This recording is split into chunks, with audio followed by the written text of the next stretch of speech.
Que ce ne soit pas un homme qui te parle, que ce ne soit pas une personne, mais que ce soit le Saint-Esprit lui-même qui te parle. Que ce matin, ce message soit véritablement quelque chose qui booste ta foi, qui réveille ta foi. Prions notre Dieu. Prie le Seigneur, je veux t'entendre prier. Demande au Seigneur ce matin de te parler.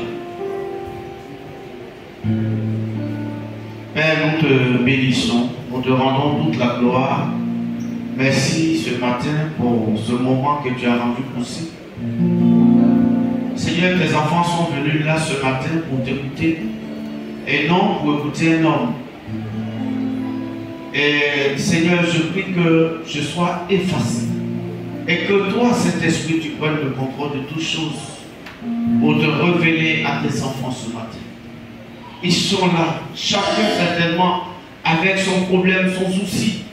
Et nous te prions, Saint-Esprit dédié, de parler à tes enfants ce matin. Sois notre guide dans ce temps. Prends le contrôle de toutes choses au nom de Jésus. Amen. Amen. Prenons nos Bibles.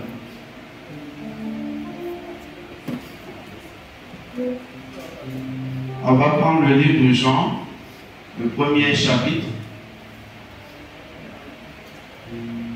Jean chapitre 1. Nous allons lire à partir du verset 45 jusqu'au verset 49. Le thème de mon message ce matin, c'est « Peut-il venir de Nazareth quelque chose de bon ?» Alléluia. Peut-il venir de Nazareth quelque chose de bon? Jean chapitre 1, à partir du verset 45. Jean 1, verset 45. Philippe rencontra Nathanaël et lui dit, nous avons trouvé celui de qui Moïse a écrit dans la loi et dont les prophètes ont parlé. Jésus de Nazareth, fils de Joseph. Nathanaël lui dit, peut-il venir de Nazareth quelque chose de bon? Philippe lui répondit, viens et vois. Jésus, voyant venir à lui Nathanaël, dit de lui, voici vraiment un Israélite dans lequel il n'y a point de faux. D'où me connais-tu? Lui dit Nathanaël. Jésus lui répondit, avant que Philippe t'appela, quand tu étais sous le figuier, je t'ai vu. Nathanaël répondit et lui dit, Rabbi, tu es le Fils de Dieu, tu es le roi d'Israël. Jésus lui répondit, parce que je t'ai dit que je t'ai vu sous le figuier, tu crois. Tu verras de plus grandes choses que celle-ci. Amen, amen, amen. Acclame la parole de Dieu. Acclame fort la parole de Dieu. Ce matin, je te replonge un peu dans l'histoire de la ville de Nazareth. En effet, la ville de Nazareth est une ville qui a été créée au IIe siècle avant Jésus-Christ. Pour tous les historiens qui sont parmi nous, nous savons que IIe siècle avant Jésus-Christ, nous étions encore dans l'époque du mythe, mais cette fois-ci, ce n'est pas un mythe, c'est une réalité en fait. Nous sommes dans l'Antiquité. Et donc, au IIe siècle avant Jésus-Christ, la ville de Nazareth a été créée. Je voulais même dire, le village de Nazareth a été créé. Créé par qui? Écoutons bien l'histoire pour qu'on se comprenne. La ville a été créée par les enfants, ou si vous voulez, les descendants de Jessé. Jessé, c'est qui? Jessé, c'est le surnom d'Isaïe. C'est encore noir. Isaïe, c'est qui? Isaïe, c'est le père de David. Là, on commence à se retrouver. Le roi David. Donc, les descendants d'Isaïe, si vous voulez avoir les descendants de David, ont décidé de se mettre ensemble. Et en se mettant ensemble, ils ont créé prophétiquement la ville de Nazareth. Amen. Quelqu'un me suit bien? Donc voilà qu'ils vont créer cette ville-là qui s'appelle Nazareth. Je dis prophétiquement parce que je veux qu'on se promène juste dans quelques versets de la Bible. Lorsque je lis Michée chapitre 5, le verset 1 nous dit quoi? Celui qui trouve, il lit pour moi. Michée chapitre 5, verset 1 dit 5. Michée chapitre 5, verset 1. Michée 5, verset 1. Oui. Et toi, Bethléem, Ephrata, petite entre les milliers de Judas. Oui. De toi sortira pour moi celui qui dominera sur Israël. Amen. Alléluia. Voilà la première prophétie que j'ai reçue, du moins qui est sortie de Michée chapitre 5, qui nous dit que Bethléem est petite, comme Judas, je vais dire même c'est des villages voisins, mais la Bible dit c'est de toi que va sortir le grand homme de la terre. Amen. Je vais encore dans Ésaïe chapitre 11, le verset 1. Je lis ça plus que mon frère va chercher pour moi Jérémie 23, 5. C'est Jérémie 23, 5. Ésaïe chapitre 11, verset 1 dit: puis un rameau sortira du tronc d'Isaïe, et un rejeton naîtra de ses racines. Là, c'est un peu aigu, le son est un peu aigu, il faut voir. Donc ici, on nous dit quelque chose. Isaïe, là, celui que j'ai appelé tout à l'heure, Jessé, là. La Bible nous dit de façon prophétique, au temps du prophète Isaïe, que de lui va sortir quelqu'un, un rejeton. Et ce quelqu'un-là sera certainement le roi de cette terre. Enfin, troisième prophétie, Jérémie 23, chapitre 5. Jérémie 23, chapitre 5. Oui. Voici les jours viennent, oui, dit l'Éternel, oui, où je susciterai à David un germe juste. Pour reprendre s'il te plaît. Voici les jours viennent, les jours arrivent, dit l'Éternel, je vais susciter à David un germe. Amen. Alléluia. Donc bien aimé dans le Seigneur, je veux juste te dire que cette affaire de David, d'Isaïe, c'est prophétiquement que Dieu a dit qu'Isaïe aura dans sa descendance un enfant. Et cet enfant-là sera, si vous voulez bien, le roi. Sera le Messie. Les gars disent El Mashiach.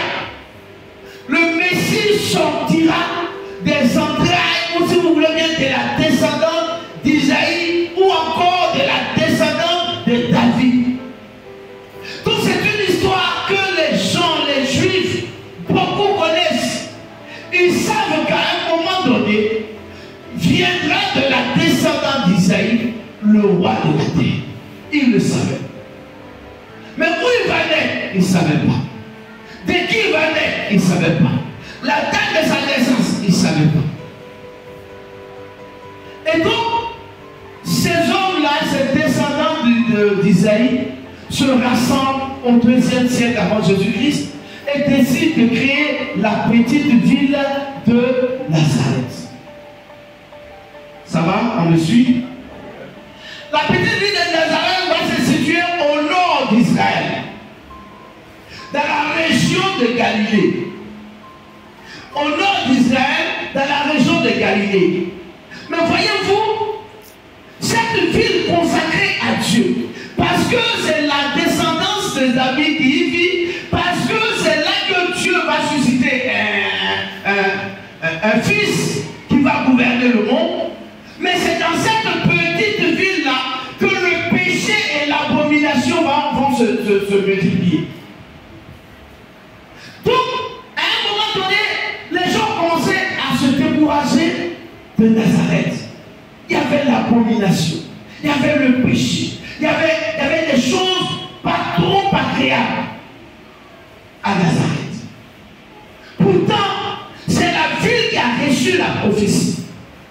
Qui a reçu la prophétie parce que, je le dis encore, c'est la ville des descendants de David. Alors, Nazareth sera une petite ville qui est méprisée. Une petite ville qui est abandonnée, rejetée, oubliée. Amen.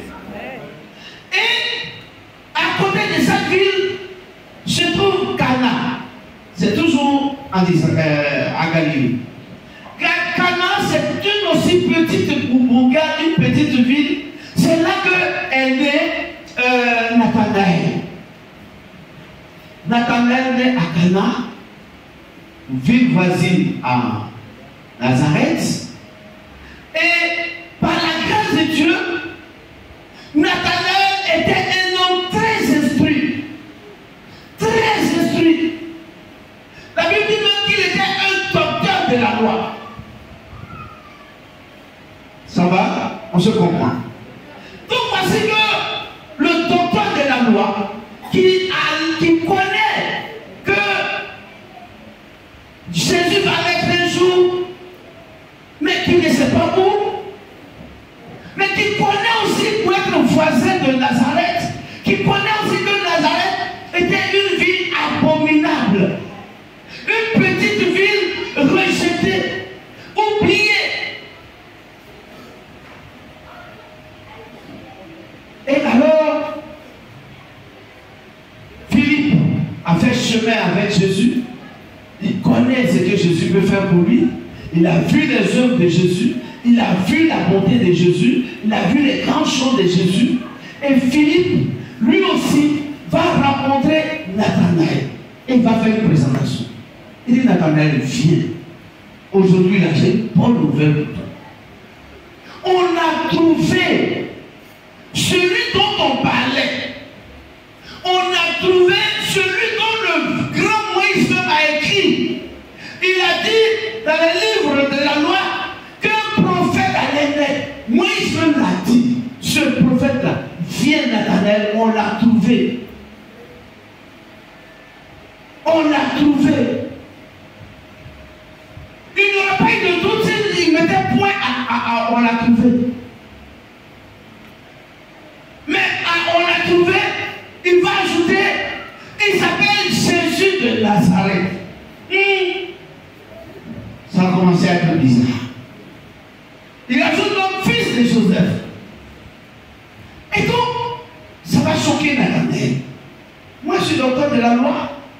Puis mon village est à côté de ce petit village-là. Tout le monde connaît ce village, personne n'y passe. Selon l'histoire, on a dit que les gens ont organisé un jour des viols dans la petite ville de Nazareth. Et à cause de ça, à cause de cela, la ville a été déclarée ville interdite.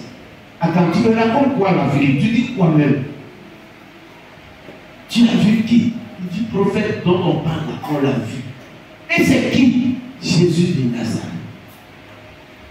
Philippe va dire, est-ce que de Nazareth, quelque chose de bon peut sortir un jour? Alléluia. C'est cette inquiétude-là que nous allons partager ensemble ce matin. C'est le temps de mon message, comme je l'ai dit. Est-ce que de Nazareth, quelque chose de bon peut sortir un jour? Il y a trop de préjugés en fait. Aujourd'hui, dans notre milieu, dans notre monde, les préjugés dépassent la réalité. Les préjugés de Nazareth ont fait que personne ne croyait. Tout le monde disait que Nazareth n'était plus rien. Et donc, la question, le doute de Nathanaël était un doute justifié. Est-ce que quelque chose de bon peut venir un jour de Nazareth? Mais la réponse de Philippe aussi me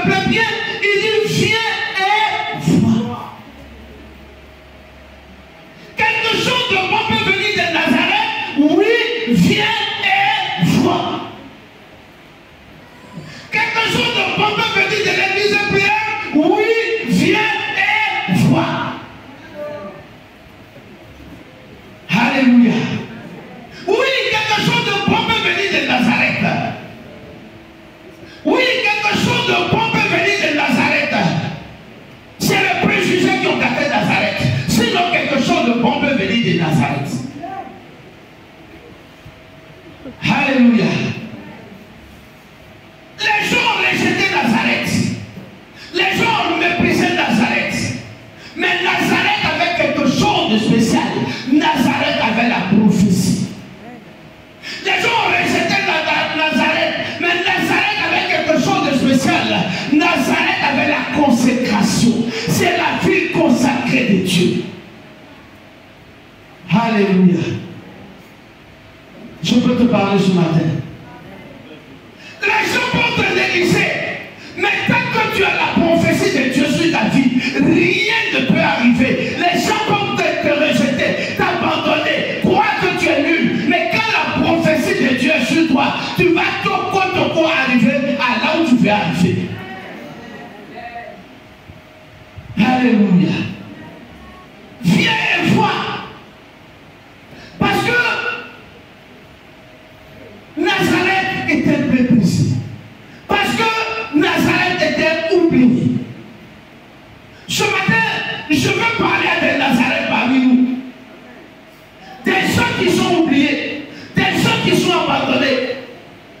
Aujourd'hui, les gens ont été rejetés par les parents parce qu'ils ont misé leur espoir sur eux. Et ces espoirs sont déçus. Regarde, tes parents t'ont abandonné parce qu'ils ont payé tes études jusqu'à un moment donné. Et quand tu n'as rien apporté, tu es l'oublié de ta famille. C'est toi le Nazareth. C'est à toi que je suis venu parler ce matin. Je vais te dire, quelque chose de bon sortira de toi. Alléluia. Quelque chose de bon sortira de toi.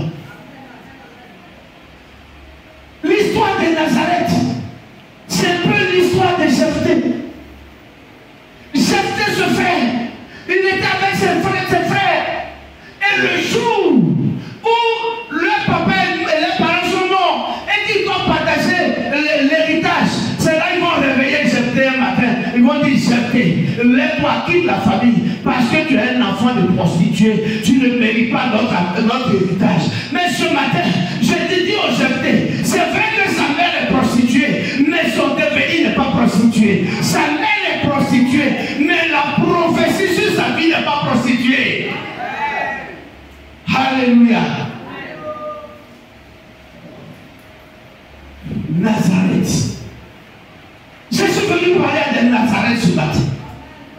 Toi que les gens ont négligé parce que tu n'es rien. Toi que les gens ont rejeté parce que tu ne peux rien apporter à la famille. Toi que les gens ont abandonné parce qu'ils pensent que tu es fini. Je vais t'annoncer ce matin, tu n'es pas fini. Tu n'es pas fini. Quelque chose sortira de toi. Alléluia.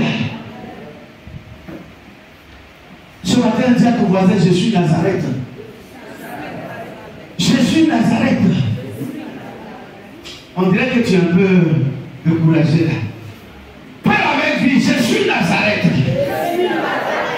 Parce que ceux qui t'ont méprisé, ils ont oublié une chose. Ils ont oublié que tu as la prophétie sur toi. J'ai dit, deux fois qu'ils pensent que tu ne peux rien apporter à leur société. Ce qu'ils ignorent, c'est que il y a la consécration sur toi. Je parle ce matin à quelqu'un qui est consacré dans cette église. Tu t'es consacré à Dieu. Tu as donné ta vie pour Dieu. Et depuis, autour de toi, les gens ne voient rien. Les gens même ont commencé à se moquer de ton Dieu. Ils ont dit, depuis même qu'il s'est dit consacré, qu'il a donné sa vie à Dieu, qu'il a commencé à servir Dieu, on le voit seulement à l'église, mais il n'a rien apporté. Il ne ressemble à rien, malgré qu'il soit à l'église. Mais la différence, ce matin, je suis venu te dire, tu as la consécration de Dieu. C'est pourquoi, bien aimé dans le Seigneur, si tu es dans la maison de Dieu que tu n'es pas encore consacré, je te demande pardon. Il ne faut pas être à cheval Parce que quand Dieu va vouloir te bénir, il va voir si tu es à cheval entre la consécration et le monde. Si tu veux appartenir à Dieu, appartiens totalement à Dieu. Si tu veux appartenir à Dieu, viens dans la maison de Dieu, comme j'ai vu les jeunes hier, déterminé. C'est Dieu avec détermination. Moi, j'ai jamais vu mon fils là dans photographie. Avocat, tu fais photo maintenant. Ah, comme c'est pour la jeunesse seulement. Ah, hier, je l'ai vu le portrait. J'ai dit, ah, mon fils a fait ça aussi. Regarde, Dieu regarde ta vie de consécration. Je suis venu te parler ce matin. Si tu n'étais pas consacré à quoi à Dieu, si tu n'as pas encore donné véritablement ta vie à Dieu, c'est le moment de te consacrer. Laisse l'affaire d'être au milieu, d'être à gauche païen, à droite chrétien. On ne sait pas où te mélanger. Je suis venu te dire ce matin, consacre-toi à Dieu. C'est ta consécration que tu regardes. Nazareth, sois consacré à Dieu. Parce que les gens peuvent t'abandonner, les gens peuvent t'humilier, mais la seule chose que tu regardes pour te bénir, c'est ta consécration. Alléluia. Alléluia. Je ne suis pas venu du reste, je suis juste venu t'apporter l'information. Ta consécration va étonner, va amener du moins des bénédictions qui vont étonner ton voisinage. Parce que les gens, depuis le jour où tu as dit, moi, je veux donner ma vie à Jésus, je ne suis plus même chose avec vous, ils ont commencé à se moquer de toi. C'est pas vrai? Ils ont même commencé à dire, va où toi tu vas arriver. Ils ont commencé à te mépriser. Ils ont commencé à même me faire des commérages sur toi. Nazareth. Ne regarde pas le volume de commérages. Ne réponds même pas au commérage. Mais regarde ce que Dieu peut faire pour toi. Regarde la prophétie qui est sur ta vie. Qu'est-ce que Dieu a dit sur ta vie? Ce matin, je suis venu parler à quelqu'un de destiné. Certainement, l'ennemi a bloqué ta destinée. Mais aujourd'hui, tu sais que tu dois savoir que tu es Nazareth. Il y a un temps pour chaque chose. Il y a un temps où tu souffriras. Mais le temps de la gloire est arrivé. Nazareth. Les choses qui durent finissent par être les bonnes. Les choses qui durent finissent toujours par être les bonnes. Qu'est-ce que Anne a fait? Elle a laissé Pénina accoucher. Elle a fait un enfant, 2 enfants, 3 enfants, 4, 5. Mais le jour où le temps de Anne est arrivé, ce n'est pas un enfant qu'elle a fait. Ce n'est pas un député qu'elle a fait. Ce n'est pas un fonctionnaire qu'elle a fait. Mais elle a fait celui qui fait les députés. Elle a fait le prophète des prophètes. Ce matin, je suis venu t'annoncer ta bénédiction en train de tarder. Parce que Dieu prépare quelque chose de trop grand pour toi. Ta bénédiction en train de tarder. Parce que Dieu prépare quelque chose de supérieur. La gestation de l'éléphant et la gestation du moustique, ce n'est pas la même gestation.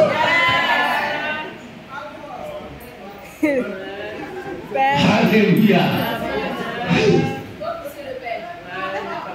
Gestation de moustique et gestation d'éléphant, ce n'est pas la même chose. Les choses qui durent finissent toujours pour apporter la grande gloire. Je suis venu t'annoncer ce matin que Dieu me dit de te dire qu'il apporte la gloire dans ta famille à travers toi. Il apporte la gloire dans ta famille à travers toi. Consacre-toi davantage. Consacre-toi davantage. Ta consécration va ouvrir des portes dans ta vie. Toi-même, tu seras étonné. Ton voisinage sera étonné. Ceux qui t'ont connu hier seront étonnés. Quelque chose de bon pourra venir de Nazareth. Oui, je suis Nazareth. Il est même bon d'être Nazareth. Parce que si les gens ne t'avaient pas oublié il y a longtemps, ils t'ont tué. Il a fallu que les gens t'abandonnent. Les gens t'oublient pour que tu te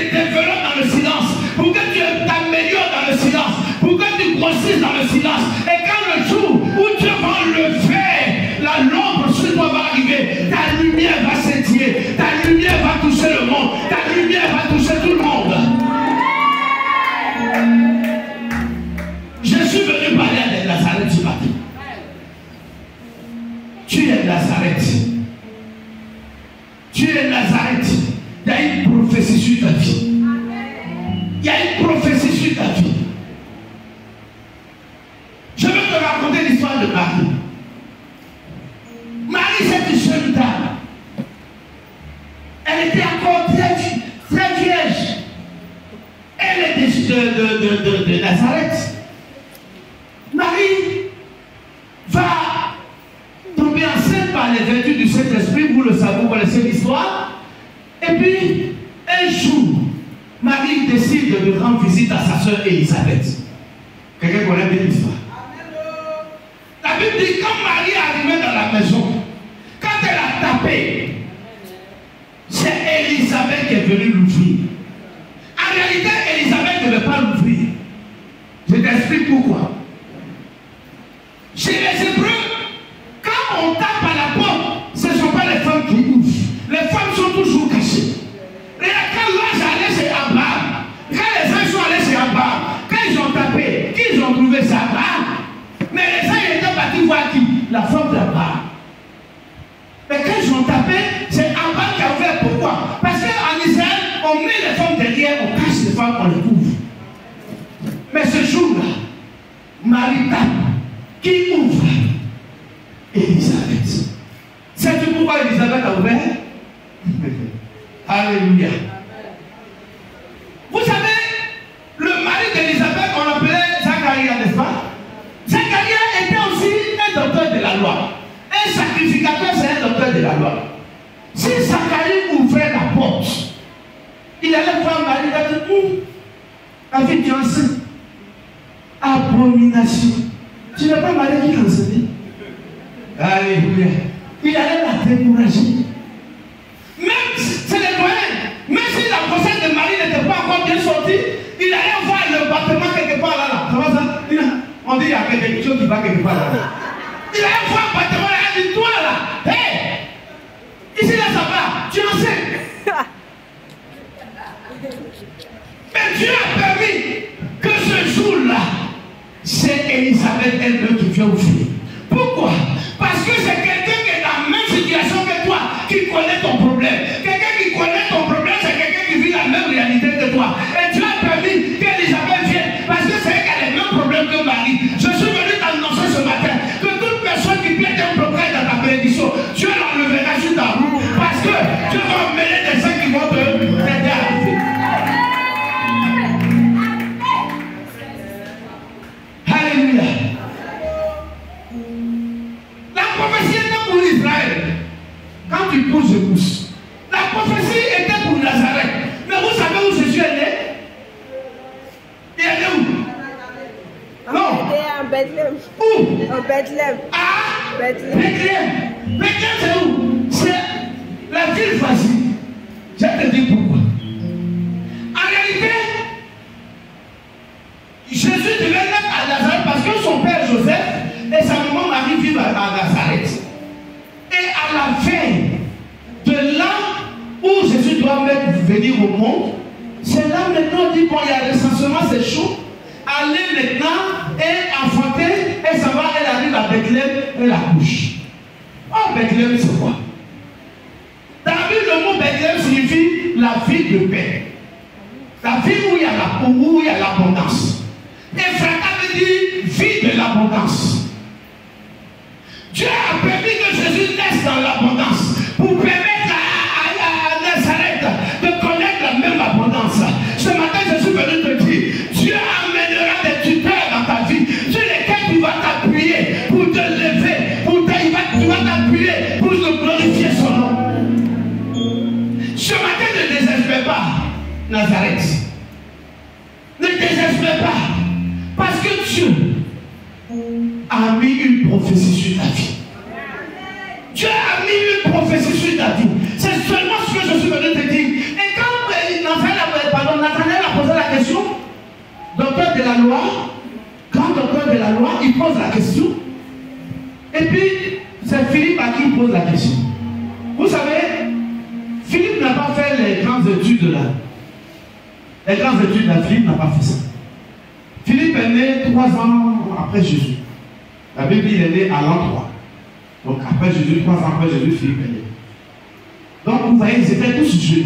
Il n'a pas eu le temps d'être érudit, docteur comme les Nathanaël. Voilà la question. Celui qui pose la question, c'est un docteur. Et celui à qui pose la question, c'est quelqu'un qui ne va pas partir à l'école. Ça, la réponse que Philippe allait apporter, c'est une réponse qui n'a pas. Ça veut dire qu'il n'allait rien comprendre. Qu'est-ce que Philippe va et vois. Amen. Amen. Viens et vois. Quand je préparais mon message, je vais demander à quelqu'un comment on dit viens et vois dans son ethnie. Quelqu'un peut me dire comment on dit viens et vois dans son ethnie? Plania. Viens et vois. C'est moi qui ai dit viens et vois. Quand je dis à quelqu'un viens et vois, c'est qu'il y a quelque chose d'extraordinaire. Ce matin, j'annonce quelque chose d'extraordinaire dans ta vie. De sorte que tu dises à quelqu'un viens et vois. J'annonce une bénédiction extraordinaire. Pour que tu dises à quelqu'un viens et vois. J'annonce une gloire particulière. Pour que tu dises à quelqu'un viens et vois.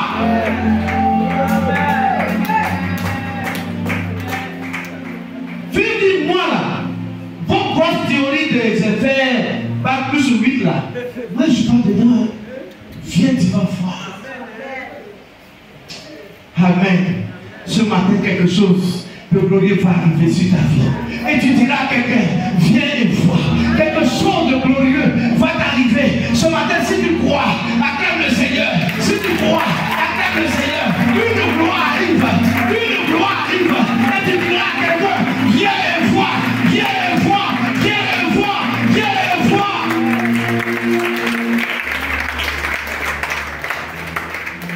Alléluia. C'est pas une affaire de dire j'ai fait théorie sur théorie. Moi, mon diplôme là, c'est pas plus 20. Non, hein. Viens et vois. Alléluia. Viens et vois. Parce que Dieu fait toujours des grandes choses dans la vie de ses enfants. Ce matin, je suis venu simplement t'annoncer que quelque chose de spécial se prépare pour toi. Tu diras à quelqu'un, viens et vois. Je suis venu dire à quelqu'un qui porte la marque de la malédiction sur sa vie, que ce matin, le Seigneur me dit de te dire clairement que cette malédiction s'arrête au nom de Jésus. Et tu diras à quelqu'un, viens et vois. Amen. Amen. Amen. Viens et vois. Et Jésus va confirmer ça. Quand Philippe dit, viens et vois. Attends. Nathanaël dit, mais lui, il veut me montrer quoi. Moi, j'ai pratiqué Nazareth, je connais. Moi, alors je dois voir. Ils s'en vont. Alléluia. Dès qu'ils arrivent, quelqu'un n'a même pas parlé à Jésus. Dès que Jésus le voit, dit, quand toi tu étais sous le figuier là, je t'avais déjà vu. Voici quelqu'un en qui il n'y a pas il a dit pas de fraude, merci. Donc en fait, Jésus lui dit quoi? Voici quelqu'un qui est véridique, qui est franc. Mais sache une chose, c'est que quand tu étais encore en train de battre le froment, moi je te connaissais. Il dit, donc toi tu es le prophète d'Israël, le roi. Alléluia. Les qualificatifs ont commencé à naître dans sa bouche. Les éloges sont venus un coup dans sa bouche. Je veux te dire ce matin, la gloire que Dieu te réserve, tes ennemis vont voir des qualificatifs naîtront dans leur bouche, des éloges naîtront dans leur bouche, parce que Dieu va te mettre l'âge très bientôt. Dieu va te mettre l'âge. Et les gens qui ne croyaient pas en toi, les gens qui te rejetaient, ils vont finir par être laudatifs à ton endroit. Ils vont trouver des mots que toi-même tu n'avais pas prévus. Alléluia. C'est par là que je vais terminer, mais je vais terminer par... On va prier ensemble. On va vraiment prier ensemble. Et on va faire quelque chose pour que tous ceux qui se sentent comme Israël, abandonnés, rejetés, des gens qui n'ont plus de repères, des gens que les gens ne considèrent plus, ce matin tu diras quelque chose. Parce que c'est la fin de ton esclavage. C'est la fin de l'oubli. Pour musical, la chanson que je veux que vous improvisiez pour moi, c'est, je sais pas, viens voir, ouais, ça va. Créez ça en envoi, si c'est bon. Voilà. Créez en envoi.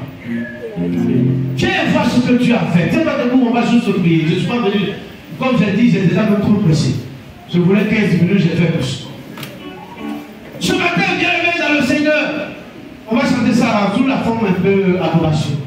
Et ce matin, quelqu'un qui est sous l'esclavage de la malédiction de la famille. Quelqu'un qui est en train de pleurer parce que tout ce qu'il fait ne réussit pas. Ce matin, je suis venu te dire, tu es Nazareth. Et il est bon que tu sois Nazareth.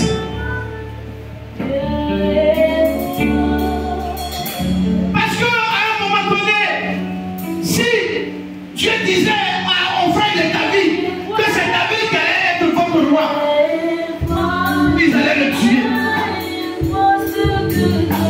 Ce matin, tu vas prier le Seigneur. Toi qui as des blocages qui ne font rien dans ta vie, toi qui penses que tu as été abandonné, toi qui pleures, ce matin, Dieu est sur le point de faire quelque chose de nouveau. Dieu est sur le point de faire une chose nouvelle pour toi. Prie le Seigneur ce matin. Prie le Seigneur ce matin. Toi qui te sens abandonné, toi qui es Israël, maintenant toi qui es Nazareth, Dieu est sur le point de faire une chose nouvelle pour toi. Dieu est sur le point de faire une chose nouvelle pour toi.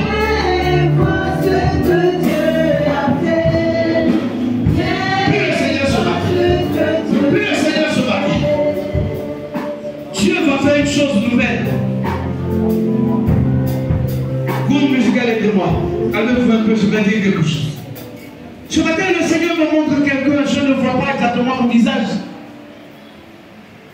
Mais à cause du rejet, tu as abandonné ta famille. Parce que tu sais que tout le monde t'a abandonné. Tu sais que personne n'avait confiance en toi. À cause de ça, tu as abandonné ta famille. C'est à cause de ça, justement, tu n'as pas assez de moyens, mais tu as préféré quitter ta famille. Ce matin, le Seigneur m'envoie t'annoncer que des choses nouvelles vont se produire dans ta vie. Ta famille qui t'avait rejeté, qui à un moment donné ne cherche même plus à te voir, il faut commencer à te rechercher, parce que Dieu va faire quelque chose de nouveau dans ta vie. Prie le Seigneur, prie le Seigneur, prie le Seigneur. On y va pour ici.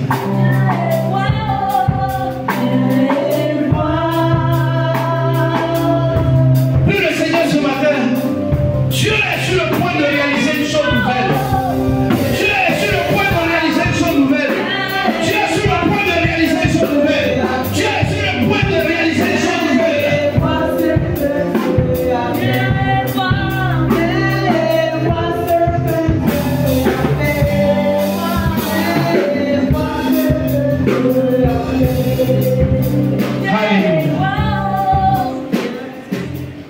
Le Seigneur me montre l'image de la tunique de Joseph. Alléluia. Père, Dieu t'a donné une tunique multicolore. Et chaque souffrance correspondait à une tunique, à une couleur de la tunique. Tu as déjà certainement fait plusieurs couleurs de galère. La dernière couleur de la grâce arrive sur ta vie. La dernière couleur qui a permis à Joseph de devenir premier ministre, c'est cette couleur qui arrive sur ta vie. Les gens diront viens et voir. Pour musical, on y va.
Tu veux prendre la parole, on te traite de fou. On dit tu es fou. Et personne ne te considère parce que les gens pensent que tu es fou. Ce matin, je suis venu t'annoncer par la parole parole du Saint-Esprit que le temps de la gloire a sonné. Ceux qui te prenaient pour fou, ils changeront d'avis parce que le Seigneur va te visiter. Merci beaucoup, musical. Tu vas t'asseoir, mais si tu sens que tu es dans cette situation, tu restes debout, tu lèves la main simplement, je vais prier pour toi. Si tu penses que tu es abandonné, rejeté, si tu penses que personne ne croit en toi, ce matin le Seigneur m'envoie vers toi. Si tu es là, tiens-toi debout, je vais venir devant, tiens-toi debout de ta place. Toi qui penses que personne ne croit plus en toi, toi qui penses que tu es Nazareth, ce matin, Dieu m'envoie te visiter. Au nom de Jésus. Au nom de Jésus. Au nom de Jésus. Frère, lève la main vers le Seigneur, s'il te plaît.